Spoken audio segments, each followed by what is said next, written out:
Cool. Hello and welcome to Low Carb Conversations podcast. I'm your host, Leah Williamson, and I'm joined with my other host, Holly Jean. Welcome, Holly. Hi. Our guest today is Cait Crowell from What Cait Ate. Hi, Cait. Hello. Thanks for having me. So great to have you on. You are a functional nutritional therapy practitioner specializing in gut health. Cait has a podcast called the Cait Crowell podcast. She's a bio-individual health activist, a regenerative agriculture supporter, all the things that we love here on the podcast.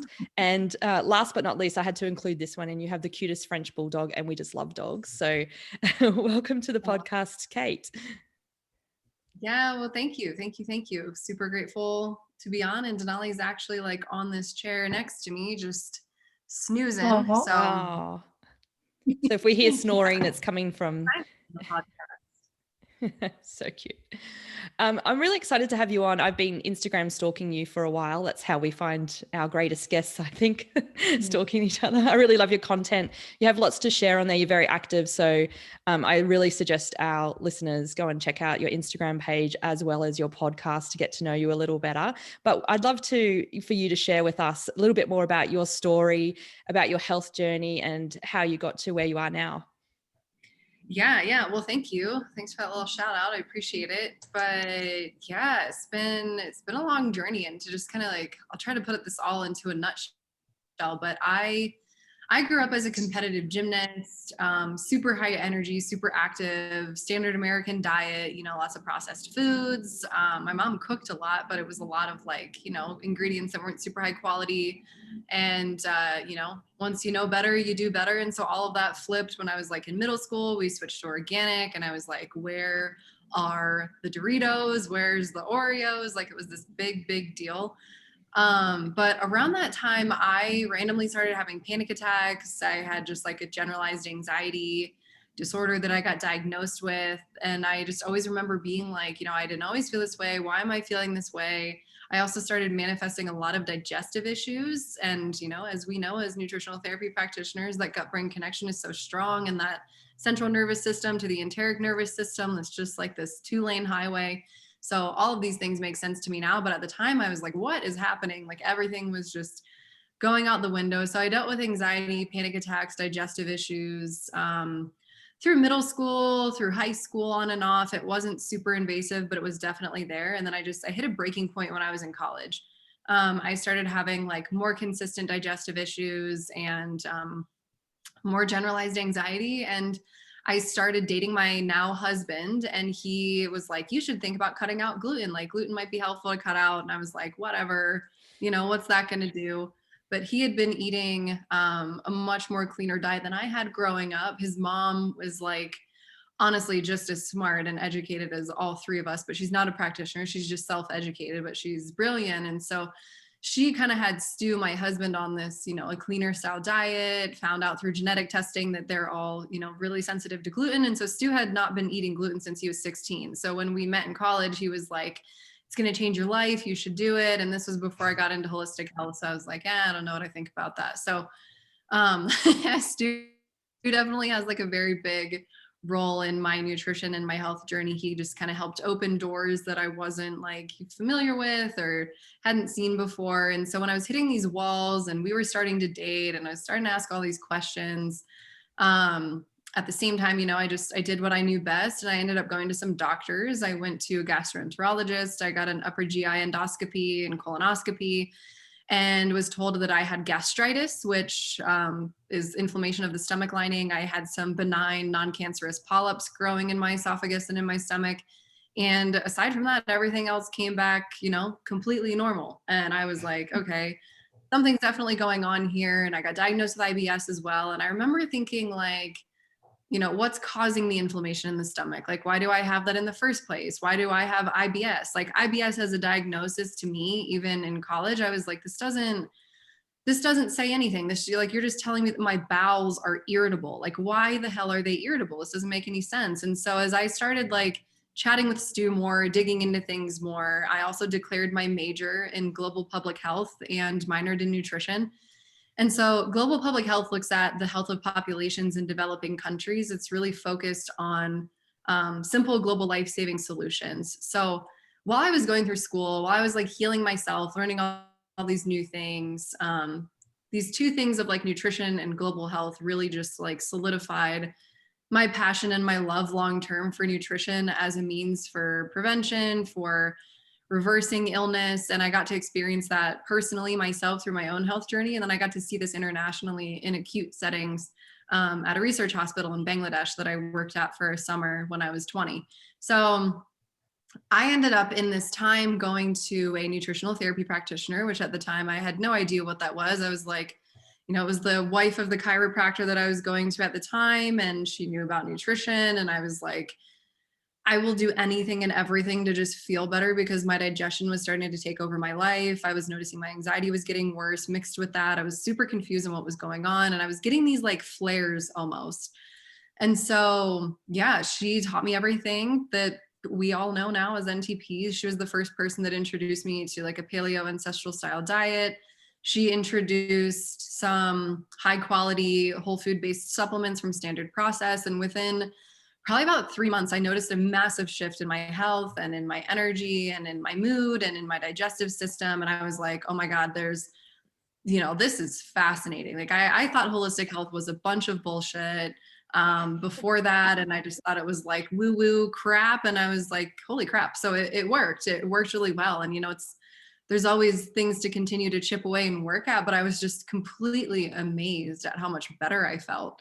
And so after going through that, shortly after, a couple of months after, is when I went to Bangladesh. And while I was there, I worked in a nutrition rehabilitation unit with women and children. So we did a lot of educating mothers, teaching them how to cook high quality, nutrient dense foods on a less than a penny a day, which most of the people living in Bangladesh, that's, pretty much what they're living off of. And we taught them how to make foods in their traditional manner. So like a lot of halwa and kachuri and traditional meals that they could cook simply.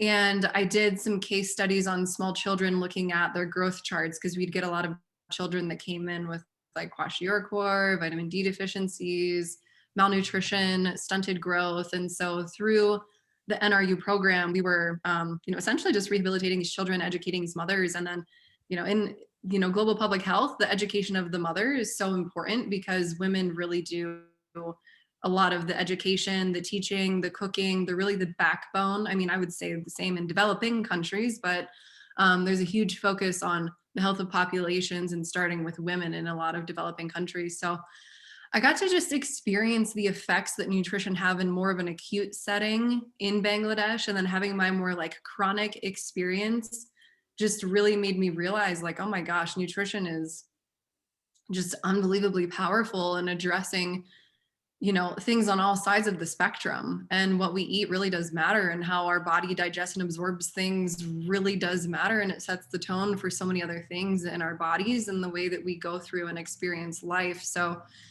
yeah, that's kind of how I got into all this. And then more recently, I've worked with over 300 one-on-one clients. I've run successful online gut healing group coaching programs.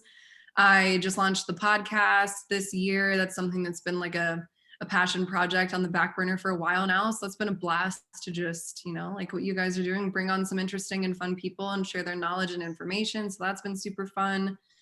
But yeah, it's been quite the journey. And as you guys know, there's always more information. There's always new science coming out. There's always different experiences that people are having. So yeah, I like cannot get enough of the functional nutrition field. It's just amazing. Wow, that's certainly a journey. Thank you for sharing that with us. And I love when our guests have really been through that experience themselves and come through the other side. So it really gives, you know, uh, people a hope that, they can also help heal themselves as well. And it's so great to hear that story. So thank you for sharing that with us. And I was just wondering if you might like to explain just a little bit more what working with you is like. So what you mentioned you're doing some one-on-one consultations. So just talk us through some of the things that you like to maybe dig deep into when you first see a client.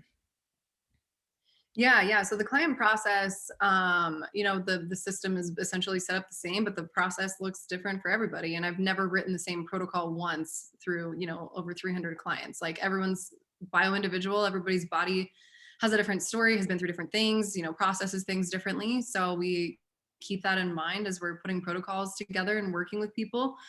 But when clients get started, I like to have a 20-minute free discovery call with them. I have them sign up on a client wait list. I currently have 50 clients on a wait list right now. So we're like, my team and I are chipping through that as best as we can as we get things launched here. And I like to do a 20-minute phone call with every client just to ensure that I feel super confident in getting them from where they're currently at to where they would like to be.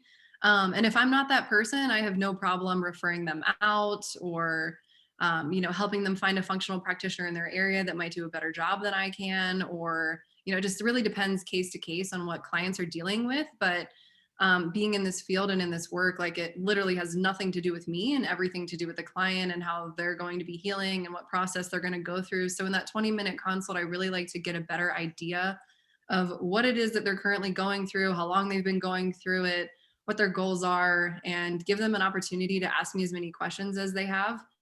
And then I usually just kind of cover like a quick, this is what it kind of sounds like, this is what it would look like to work together, go over pricing and things like that. And then if they decide to work with me, we'll schedule an initial consultation. And usually before that initial consultation, my assistant will send out all of my intake forms to them. So looking at just like, an initial intake questionnaire, just kind of jumping into some of their health challenges, and a nutritional assessment questionnaire, and all of the fun intake forms. I've also gone through restorative wellness solutions, so I do run stool testing and food sensitivity testing with a decent amount of clients. It's not absolutely required, but for those people that do have more complex things going on and have maybe been to multiple practitioners and they're just not getting to the bottom of things, we really want to see what's going on under the hood. I definitely like testing over guessing. So oftentimes we'll do those tests with clients, go over labs, go over all of their intake forms in the initial consultation, and then we just get started with a protocol. So oftentimes the protocol will look like nutrition, supplement, and lifestyle recommendations. And oftentimes I end up referring people out to therapists. Oftentimes, especially with digestive health, there's so many emotions tied to our gut health. And so not all the time, but there are handfuls of people where I'm like, all right, I like, there's some deeper emotionally rooted things here. So like, would you feel comfortable if I referred you out to a therapist? And so I kind of have like a team mentality approach in working with clients. Like I'm not going to be the one solely to get them to the place in their journey where they want to be. We're all multifaceted. We have a lot of different things going on that contribute to our current health status, but I definitely view myself as like the biggest advocate and motivator, encourager, and team player to dig into the root of what people are dealing with from a functional health perspective. So, yeah. Yeah, and sounds really in depth, and same with what Holly and I do as well. Like you're really getting to that root cause, trying to find what that underlying issue is. When you're seeing your clients, is there kind of like a pattern of what's like, so you're seeing a lot of clients with digestive issues. So is there like a pattern that you can see that's causing this underlying kind of issue, or do you feel like everyone you're seeing is different? So like, for example, is it always like people are eating a standard American diet, so you can see that's why digestive issues are manifesting, or do you have some other indications into that?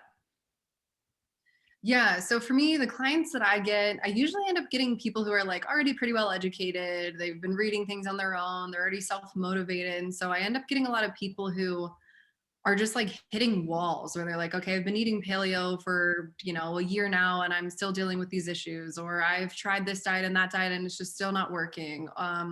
So, I mean, I think some of the most common things that I see is this misconception with clients that they can like diet and supplement their way out of a messed up microbiome and a screwed up functionality of the GI tract. The reality is like, Mhm. if you've got, like, if you're not in a rest and digest parasympathetic state, like 90% of the time when you're eating, you're creating the perfect environment for pathogens to thrive. You're creating the perfect environment for leaky gut and gut intestinal permeability to be an issue, which opens the door for potential autoimmunity and food sensitivities and systemic inflammatory issues.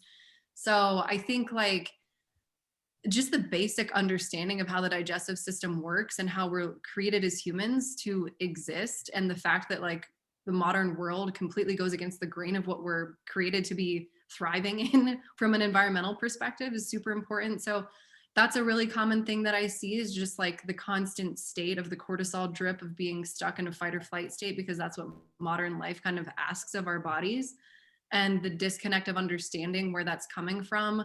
I see that a ton with clients. I also see a lot of underlying dysbiotic bacterial issues going on in the gut, whether that's parasites or dysbiotic bacteria and the microbiome's imbalanced, or if it's something like H. pylori or C. diff, or some of these more like chronic long-standing gut imbalances because the functionality of the gut was compromised at one point long ago, and then it was never healed, and then it's just been this chronic issue going on with the functionality of the gut that ends up creating these more intense issues with what I refer to as like the ecosystem of the gut, because the gut and the digestive system really does come down to a balance of things.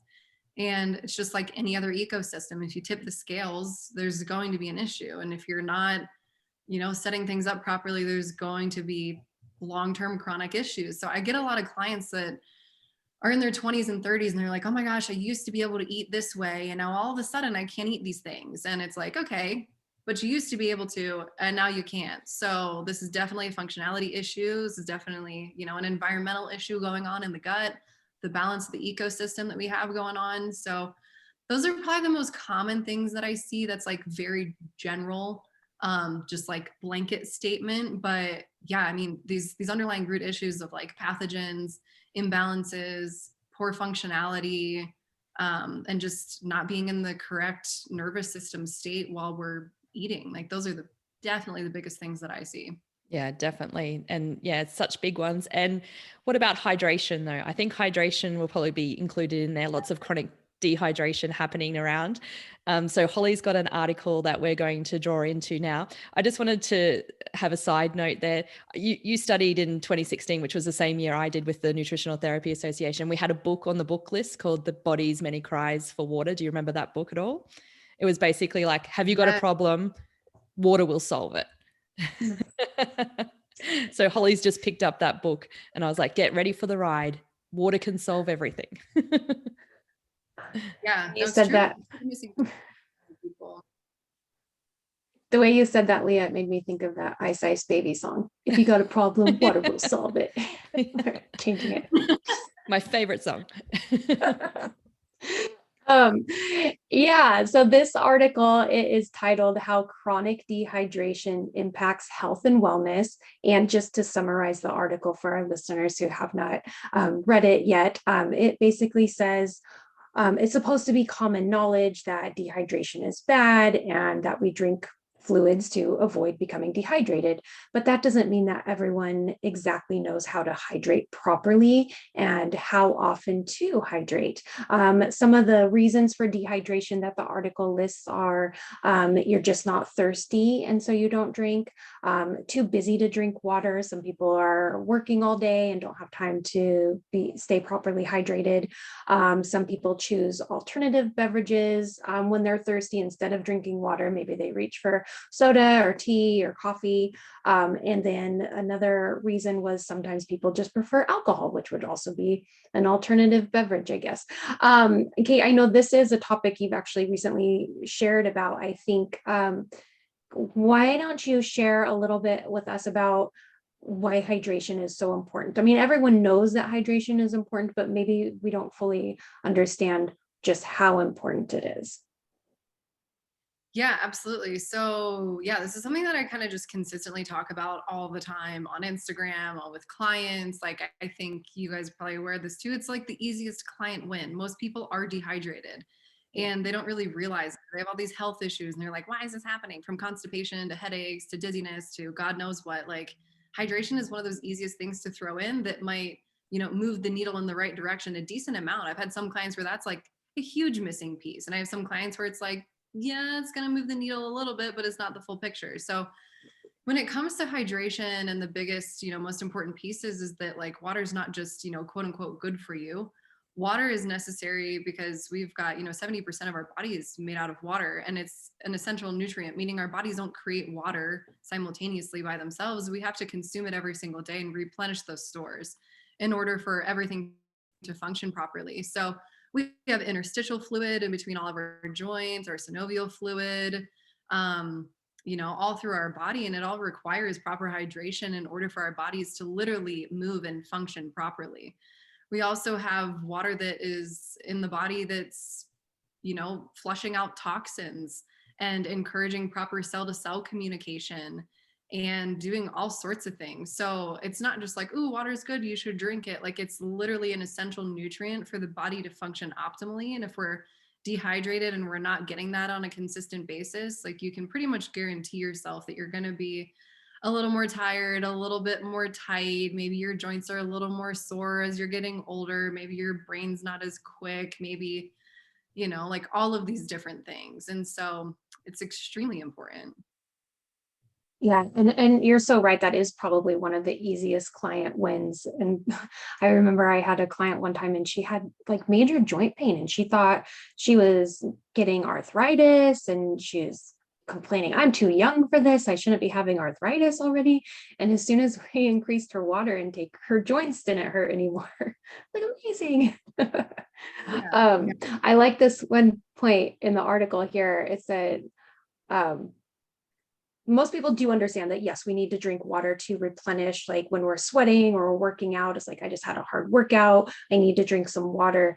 But some people don't fully understand that our body is using water for other processes too, like breathing or just walking, just like our daily activities. And so the article explains, as the body loses these vital levels of fluid, the most obvious symptom is thirst. But if it goes ignored or undermanaged by not drinking enough water or drinking the wrong types of fluids, then we can experience those symptoms that you mentioned, like dizziness or headaches or disorientation. I know you touched on it a little bit of having your clients drink water, but would you say that a lot of the symptoms that you see with your clients are relieved with just proper hydration? And how easy is it for people to make that connection? Like, I know you said it's an easy win, but like, it seems too simple. And like, in my experience, I feel like people are looking for like something more big, like a more aha. So how do you communicate that, like, in its simplicity?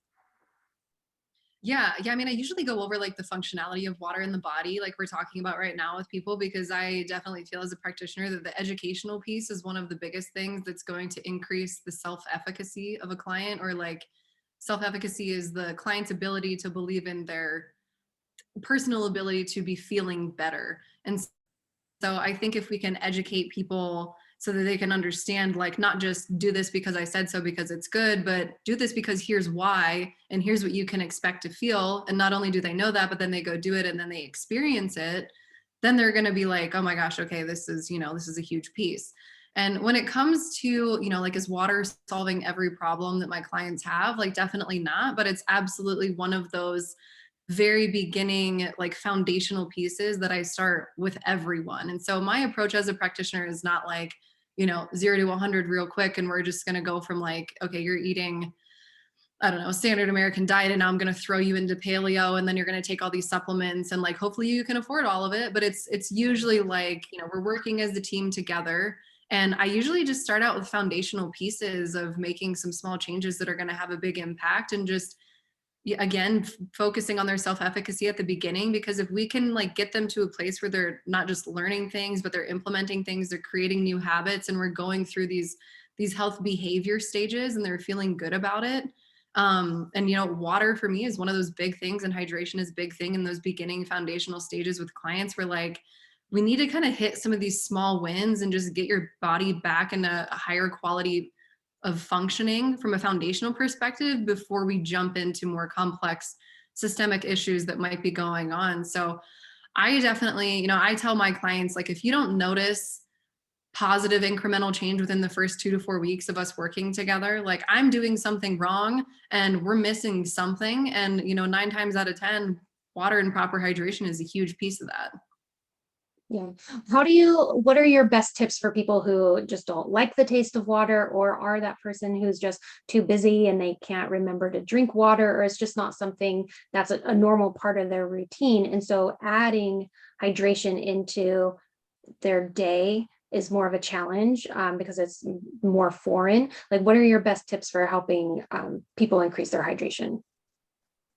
Yeah, absolutely. And this like comes from personal experience, because I feel like, I mean, all of us have probably gone through seasons where we're like, we're too busy or we don't want to drink more water or whatever. So I think, just to throw that out there to everybody listening, like, not only do we have the suggestions, but we all know it from experience, because like there's totally times drinking water, or I'm busy and I didn't drink enough. Like that's me today. So the things that help me personally, and the things that I usually am suggesting for clients, is like, number one, find a water bottle that you like, that you can easily carry around, that's like cute, that's fun, that you are going to enjoy drinking out of. That sounds like the dumbest thing ever, but I cannot tell you how many times that I get a client that's like, I don't drink water. It's just too hard. Just not going to happen. And then they get a cute little water bottle that they like. And they're like, oh my God, I drank 80 ounces of water today. I've never done that before. And I'm feeling so much better. So sometimes that's like the big win, is just getting a water bottle that's cute, that you like, that you're going to enjoy drinking out of and like have fun carrying around with you all day.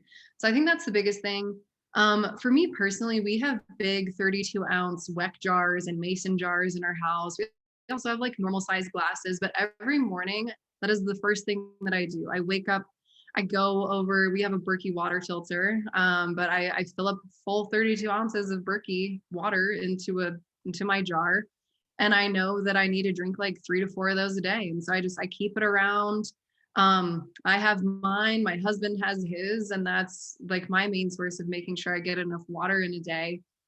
I also have heard my mom, what she like really likes to do, I've heard all these little tips and tricks from other places as well, but my mom likes to drink out of normal size glasses. She doesn't like the big mason jars.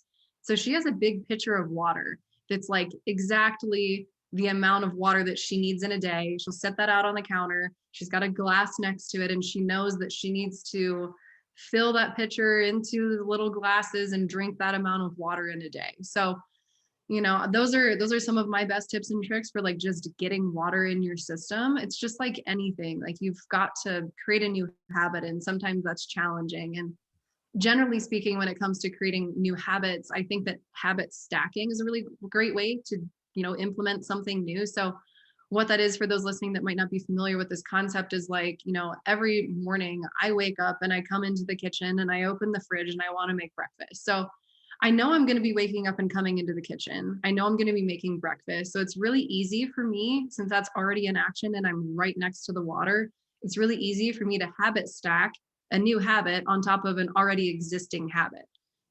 So I try to find those little gaps for clients and teach them how to habit stack. And then once you create those new habits on top of old ones, it tends to be easier to implement more consistently. So, whether my tips or tricks that I just mentioned are helpful, great. If they're not, where can you habit stack? Where can you, toss those things in? I think that can be really helpful. And then when it comes to flavoring, I personally don't mind the flavor of straight water. I like crave it, actually, especially living in Colorado. We're like a mile high and everything is dry as heck. So I crave water. But my dad, for example, and like plenty of clients I've worked with, don't like the taste of plain water.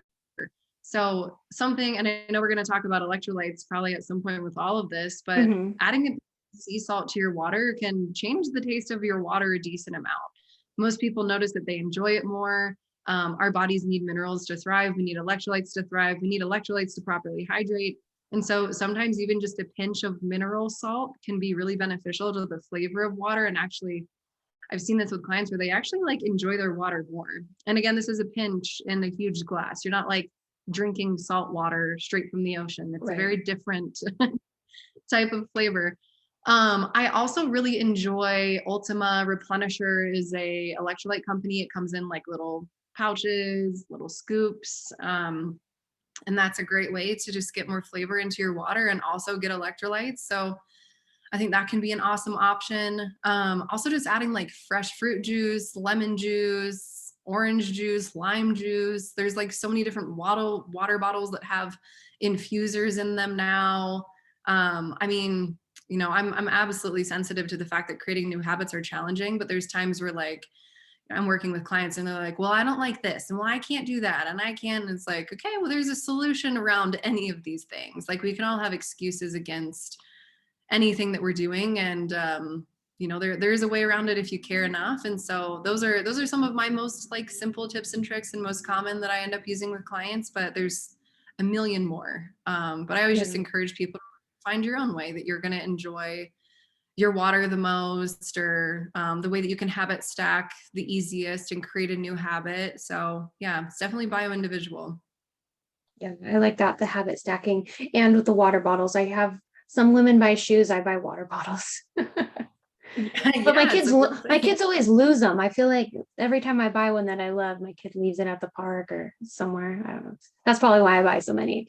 But you actually transitioned us perfectly into our next article, which is all about electrolytes. Electrolytes. And this article is titled "What Are Electrolyte Drinks and How to Make Them?"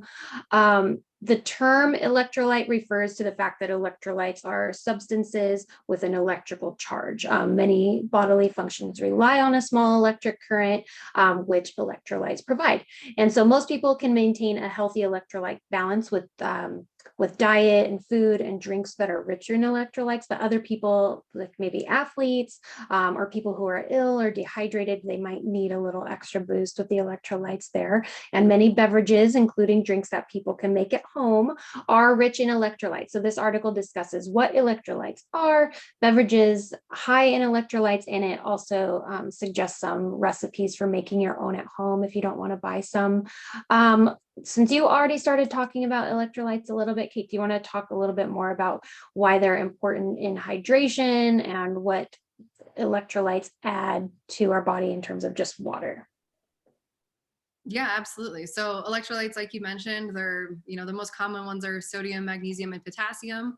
They're minerals that create an electrical charge in the body. And if everybody listening, if you remember back to like, human anatomy and physiology and biology, like I remember all this shit because it was like my favorite. But if you don't, there's sodium potassium pumps in essentially every single one of our cells that will determine whether or not our cells are like absorbing fluids or not absorbing fluids. And so we need a balance of minerals and electrolytes in our bodies so that we're absorbing water on a cellular level. So I see this all the time where clients are like, I'm drinking more water, or they come to me and they're like, I drink plenty of water, but I don't feel hydrated and I'm peeing all the time.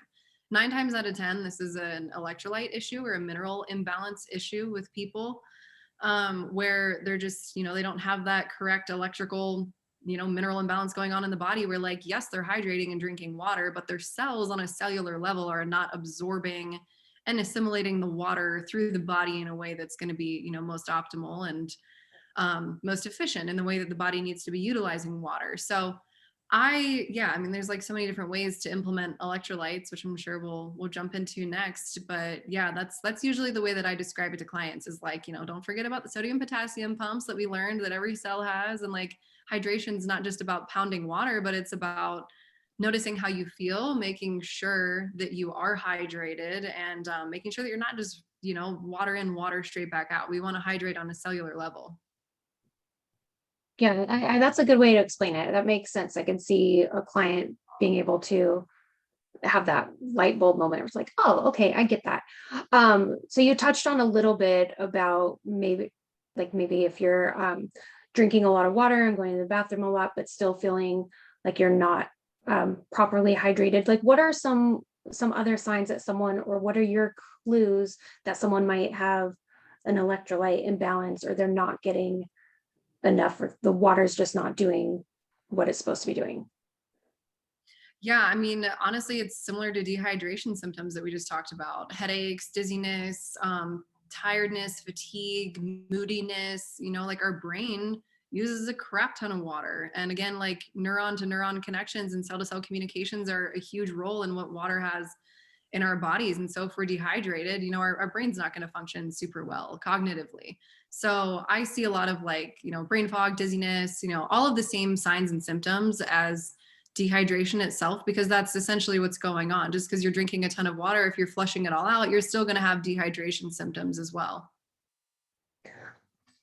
can we pick on Gatorade a little bit? And maybe you like Gatorade, I don't know, but it kills me when I see like all the little kids drinking Gatorade after their sporting events. But so most people understand like, oh, you need Gatorade to replenish your electrolytes, but there are other things you can drink. You mentioned the a pinch of salt and stuff, but does Gatorade have to be our go-to? What are some other options? Or Yeah, you yeah, even no, said I think making your Gatorade. own, yeah.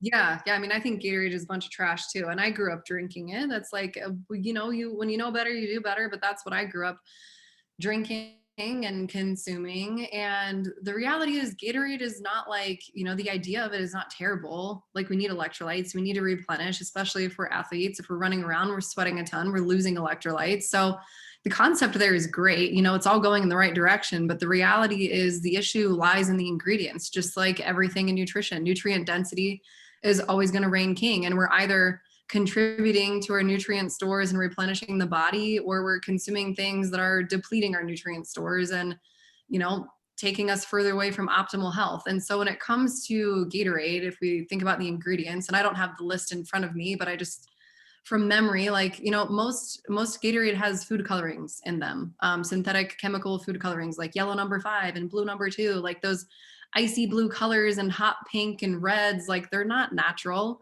Those are not normal colors. And a lot of people end up having sensitivities to them. And you think about, like, we start pounding kids with food colorings, right when they're like toddlers all the way to adulthood, and people wonder why they have some of these issues. It's like, geez, a lot of these processed foods have terrible ingredients. So from that perspective, like, food colorings are not great. They're not necessary. They're just for selling. They're just for fun colors. So that's like, a crap ingredient that can go out the window. And then the form oftentimes of the minerals that are inside of Gatorade and Powerade and other, like, mainstream processed food-based electrolyte drinks are usually forms of minerals and nutrients that are synthetic as well. And the body doesn't, oftentimes these synthetic nutrients and supplements will get absorbed into our fat cells of our body. Our body oftentimes can't even really utilize the synthetic forms of nutrients that we often get that are like enrichments, or, in this case, additives that are going to be added to an electrolyte drink. So, it's not like sea salt is going into your Gatorade. It's probably like some weird sodium chemical additive that's considered salt by the USDA and FDA, but it's not actually what's most bioavailable to your body when it comes to electrolytes. There's also a lot of sugar. There's usually corn syrup or straight sugar that are in these. And yeah, and what a lot of research has shown is that, like, you don't need sugar to rehydrate your body. And, if you're an athlete and you're training, and, I was an athlete my whole life doing competitive gymnastics and then D1 track. And, like, yeah, there's definitely times where your glycogen stores tank and you need some glucose. But, again, you don't want to just pound corn syrup right after a hard workout, especially as a little kid, where you're like priming these systems for your body. So there's better ways to get glucose into the system after a hard workout, other than, mixed into a synthetic drink with food coloring and corn syrup and God knows what else. So yeah, I definitely am not a huge fan of Gatorade. I think some other great alternatives, like we've mentioned already, is just good sea salt. I personally really love Redmond's Real Salt. It's a mined sea salt from a genuine salt mine out in Utah. They've had it for generations, and it's got over 65 trace minerals in it. So you're not just getting electrolytes, you're getting other vital minerals for the entire body. So it's a really, really great, it's salt, but it's loaded with other things. So I kind of almost consider it as like a real food supplement. But I add that to, I add a pinch of that to every single glass of water that I drink through the day, especially living at altitude here in Colorado and just being an active person. So that's probably the easiest one. Himalayan pink salt is another great option. It's like a good kosher sea salt's great, but table salt is not the same thing. It's stripped of all its minerals, it's iodized. So, throw that one out. That shouldn't even be in your diet, and it definitely should not be in your water. But aside from sea salts and things like that, I mentioned this a second ago, but Ultima Replenisher is a really great brand that I love, that's got a really clean electrolyte powder. They also taste great. They're sweetened with stevia, which comes from a plant. It doesn't screw up your leptin and your hunger satiety cues like some of these other like Splendas and other companies, kind of contribute to hungry satiety cues, and they still can change your insulin. So I don't believe there's any research on stevia having those issues if it's coming from a clean source. They also, what I like about Ultima is that they do have minerals in the most bioavailable form. They do have a food coloring, but it's not a food coloring additive. It's colored by fruits and vegetables. So they have, the flavor that I'm thinking of right now is their raspberry flavor, and it's colored by a beet powder. So it's got like this beautiful, natural beet color to it. So you're still getting those colors, but it's not like all the crazy chemical additives. So Yeah. that's one of my favorites as well. There's plenty of amazing companies too, like Trace Minerals Research. They've got electrolyte drops. There's, we can go from here into infinity of all the amazing natural Right. products. But I think, for me personally in my life and with clients, finding a high quality salt to add to water, or checking out Ultima Replenisher for flavor is a great, two really great options.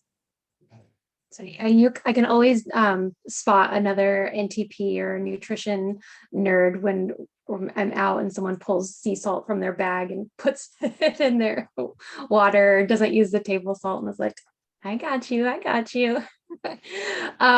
All this talk about beverages. Let's move it on. Leah has this other article here that I just want to touch on, all about oat milk. Take it away, Leah. Yeah, I threw this one in, Cait, because I saw you been talking about it a little bit, and oat milk is like the new latest craze. And I have had a lot of clients come to me saying they've given up, milk, or they're looking for an alternative to milk, and because they're having some intolerances or whatever it might be to it, and they've been replacing it with oat milk.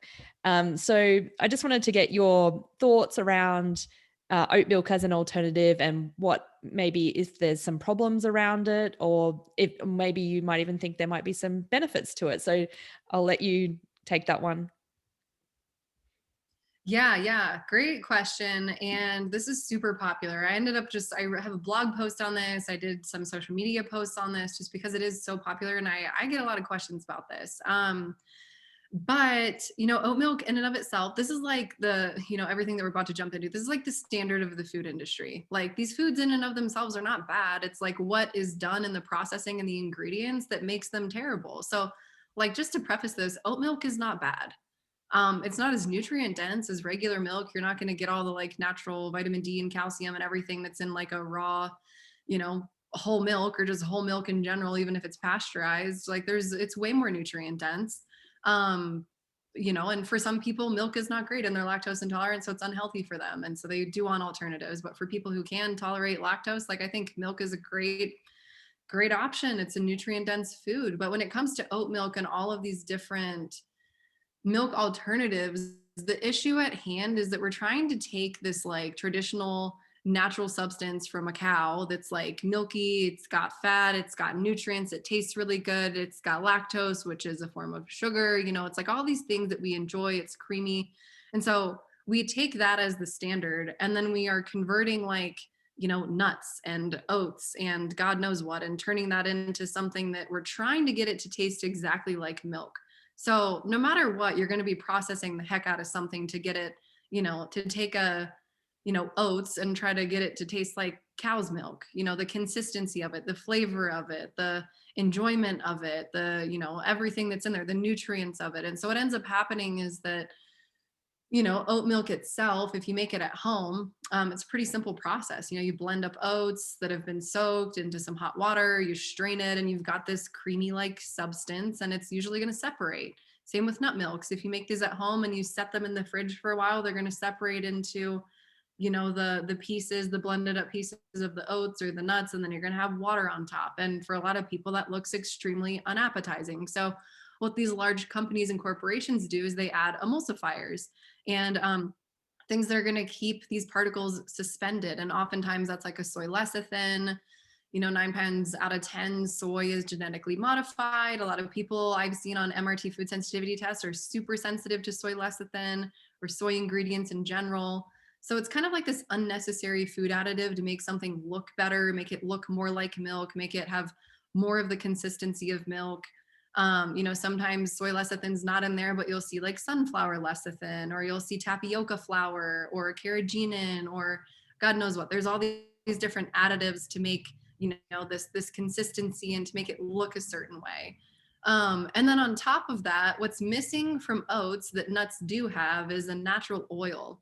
And in milk itself, talking about, the prime example of milk, there's a lot of fat. There's a decent amount of fat content in milk naturally, and that's what makes it so delicious, why we all enjoy it so much. But, nuts, it's easy to have that thrown in because there are natural oils in a lot of nuts and seeds, but oats don't have oil, oats don't have fats.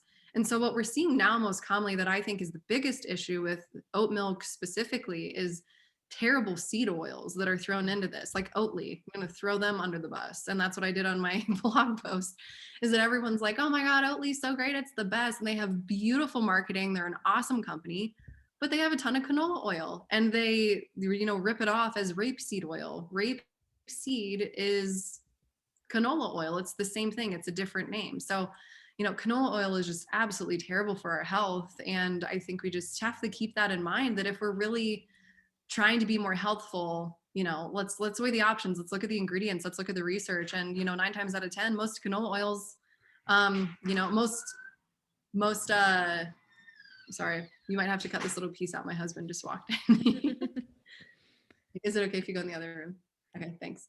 But anyway, but yeah, I think the most important thing to look at is just that most of these oat milks do have canola oil in them. They do have industrial seed oils in them that, you can look up the studies on PubMed. Anyone can go look at this. There's thousands of studies linking this to chronic inflammatory issues, inflammation in general, all sorts of different problems. And so if we are really trying to be healthy, just because the marketing's great and it's hot and it's cool does not mean that it's healthy. Yeah, so true. And I think like if you've already got some inflammation happening in the body and you're trying to eat more healthy to reduce that inflammation, and then you're adding this canola oil that's inside this milk, it's just going to add to that inflammation and you're not going to be feeling as fantastic as you once thought. And it's another thing to look at perhaps if you're drinking a lot of oat milk or any of these kind of packet milks or that come in the little packet things. So yeah, just being really mindful of that. And yeah, like you said, nothing is ever, I said this a lot back in the early paleo days as well. Like, let's just face it, like paleo lasagna is never going to taste as good as lasagna.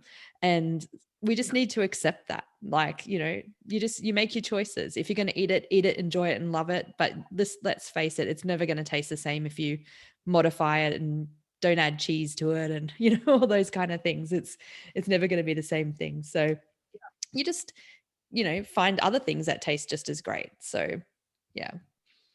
All right. Well, it's been so great chatting with you today. We've certainly covered so much ground around hydration and lots of great tips that you've given us. Is there anything that you've got coming up or you'd like to mention to our listeners, and also where they can find you best? Yeah. So you guys can find me. My Instagram handle is @CaitAte. And Cait is spelled Cait.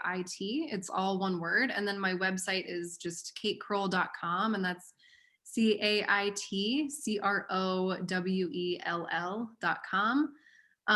My email and contact information is all on there on both of those pages, so you can stay connected with me there. But in terms of projects and ways to work with me and things that we've got coming up, so I just hired 2 new NTPs to join my team. So I've just been completely overwhelmed with the client load that I have. So we'll all be working together in the background to take on new clients.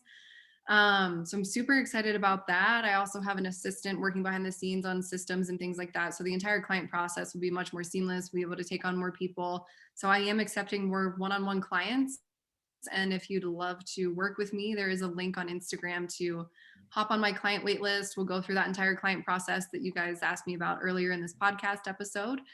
And in the future, I haven't really shared too much about this, but my colleague Danielle and I are creating a drainage and parasite online program for people. So I'm seeing this more and more. We talked about this at the beginning of just the challenges with proper detoxification in the body. I mean, we live in such a crazy world that like our bodies can't keep up with the amount of toxins that we're exposed to. It's just ridiculous. And so I'm seeing this rooted in a lot of, the underlying health challenges, and then addressing parasites. Parasites can wreak havoc and throw off the immune function. And They can stimulate, viral pathogens to be thriving. There's just so much going on with parasites.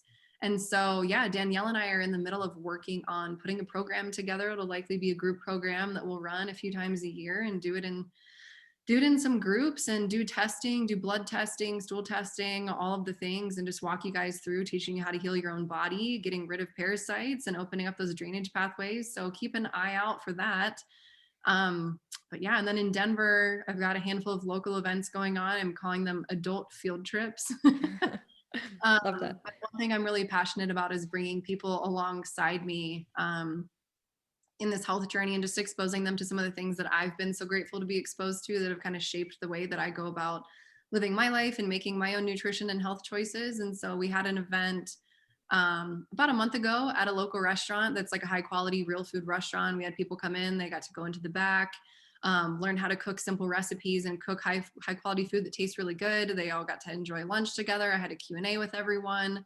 And the next event that we have coming up, we're still nailing down a date, but we're going to be doing a tour on a regenerative agricultural farm out here in Colorado with the Savory Institute, which is a regenerative ag nonprofit that teaches farmers about holistic management to create healthy animals, high quality nutrient dense food for us, and then sequester CO2 back into the ground from the atmosphere and help support the planet. So we've got that set up. We've got a handful of other events going on in Colorado through the summertime as well, and we're still piecing things together, so keep an eye out for that. But yeah, those are the biggest things. If you want to work with me one-on-one right now, you can. If you want to come to events in Denver, you can, and keep an eye out for that parasite protocol in the future.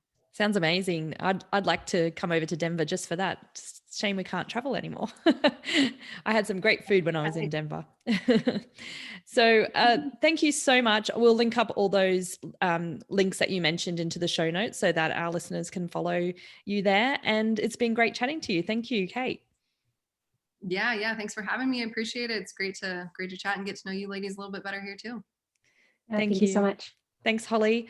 That's the end of today's episode. Our theme music is created by Andrew Bowden and production services are by Kevin Kennedy Spain of Disc of Light Media. Have a great week, everyone. Have a great week. Bye, guys.